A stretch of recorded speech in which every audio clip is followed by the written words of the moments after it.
Hey guys, welcome back to the Friday Vlog, where we discuss activity that goes on here with the BuzWeaver channel. That includes things like current events, headlines that are in the news, pop culture, social media, technology, and items of interest that come up during the week that allow us to have a little bit of a dialogue. If this is your first time here, I want to welcome all you guys, and of course, thank you to all the people across New Tech, as well as everyone here on YouTube for your guys' continued support. We start things off from the New York Post. Karine Jean Pierre storms out of briefing room after accusing reporter of spreading misinformation about Hurricane Helene. And there is a lot of information out there.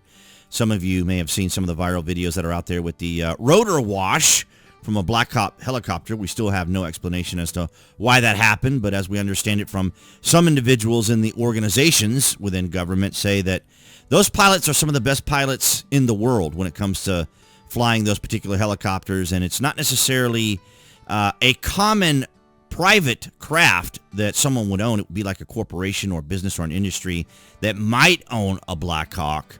But of course, it being there in that area of North Carolina, the presumption would be that it's probably related to some of the hurricane relief. But nonetheless, excuse me, guys, a lot of things coming out of there. You've probably seen a lot of the videos of the people that were being turned away or not allowed to help other people. And of course, we've talked about it before.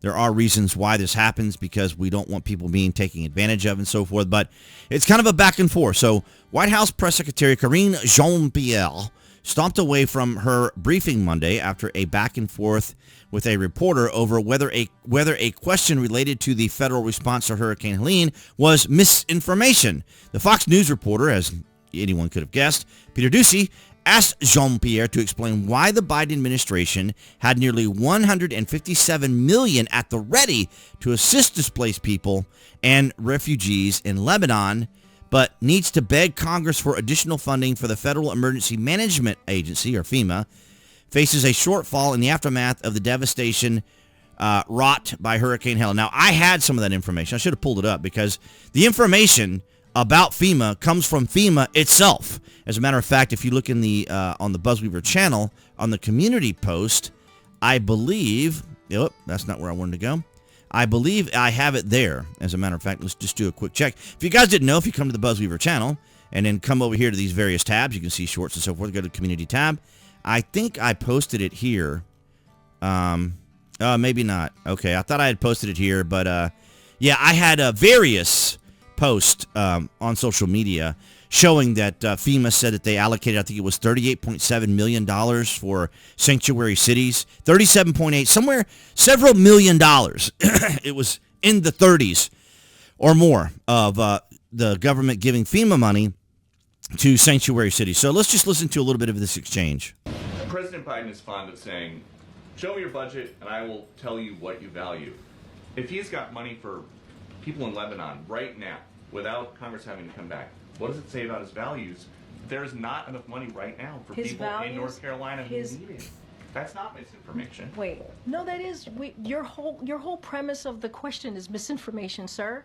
What you do? Yes, it's misinformation. Is there money to send Lebanon right now? I just mentioned to you that we provided more than $200 million to folks who are impacted in the area, and I just shared with you that people are deciding not to. People are deciding not to. Wait. To Congress that there's not enough money to help people in North Carolina. We're talking about the SBA disaster loan. That's money for people in North Carolina, and that's important. And people in North Carolina need that. Wait, this is nothing new. Peter, this is nothing new. Congress comes together, they provide money, millions of dollars, for disaster relief. We're asking them to do the job that they have been doing for some time. From a letter that President Biden sent to Johnson, McConnell, Schumer, and Jeffries. The president's letter is not misinformation. Would you agree? No, the way you're asking me the question is misinformation. There is money. You see, ladies and gentlemen, this is why the left has to control speech. This is why they want the moderation. This is why they want the control over, for example, X, or formerly Twitter, because if it doesn't fit their narrative, if it doesn't fit their way of expressing things or arranging things in words, see how ridiculous it is? It's even absurd to even try to explain the fact that they want to control language. control information, because, of course, that's the last thing left for an oligarchy, for a deep state and an establishment uniparty to do. Once you control language, you're done. You have complete and total control, and you can shut people down. And as long as Elon Musk is there at X, when he bought X, they were in a rage. It was just a collection place for all these individuals to hang out. This is where they all organized together, was on X. They could say what they wanted. They could shut people down. And as you know, they removed a sitting president.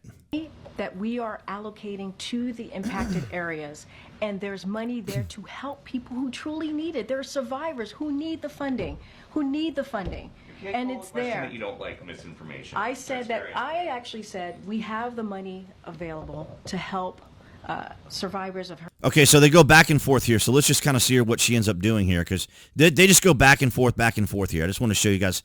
I don't think she stormed off. You guys can see it for yourself. That's what Congress needs to do, and we're going to continue to urge that. You may not want that, but that's okay. That's what this president wants, and that's what the vice president wants. Thanks, everybody. Okay, so I don't know if there was more to the briefing or not, but as you can see here, ultimately, I would say that we know at this point that Joe Biden has been uninstalled. We know this because he did so poorly at the debate, and the wealthy donor said, we're not going to give you money if Joe Biden remains. So these are the establishment people that I'm talking about. These are the deep state people that I'm talking about.